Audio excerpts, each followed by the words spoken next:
के मलिर के मुख्तलिफ इलाकों में बारिश का सिलसिला जारी रहा, लेकिन अहलियान मलिर अभी भरपूर तरीके से लुत्फ़अंदोज़ भी ना हो पाए थे कि बारिश रुक गई है और बच्चों को स्कूल और बड़ों को दफातर के लिए निकलना पड़ा है। तफसीलात बता रहे हैं शहरियार शौकत।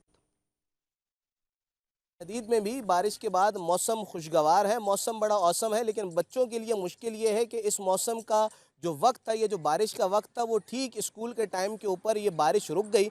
बच्चों को भी स्कूल जाना पड़ रहा है और मुलाजमत पेशा अफराद को भी दफ्तर के चक्कर लगाने पड़ रहे हैं। लेकिन बहरहाल गुलशन हदीद के अंदर ओवरऑल सूरत हाल बड़ी ज़बरदस्त है। मौसम बड़ा खूबसूरत हो चुका है। बारिश तो इस वक्त रुक चुकी है, बारिश थम चुकी है, लेकिन जो एटमॉस्फेयर है वो अभी भी बड़ा अच्छा है और ऐसा लग रहा है कि दोबारा कुछ देर बाद फिर से बारिश शुरू होगी या बारिश का इम्कान है। ग्रीनरी यहाँ पर बड़ी ज़बरदस्त है, बहुत अच्छे से पौधे निखर कर सामने आ चुके हैं। दूसरी बात ये कि ओवरऑल सड़कों की सूरत हाल भी गुलशन हदीद के अंदर काफ़ी बेहतर है। नालों की सफाई पहले ही कर दी गई थी, कुछ चूँकि वीकनेस रह गई थी, ज़्यादा मुकम्मल तौर पे सफाई नहीं हो सकी, तो वहाँ कुछ एरियाज़ में पानी रुका हुआ है, लेकिन ओवरऑल गुलशन हदीद की सूरत हाल बहुत बेहतर है। जी।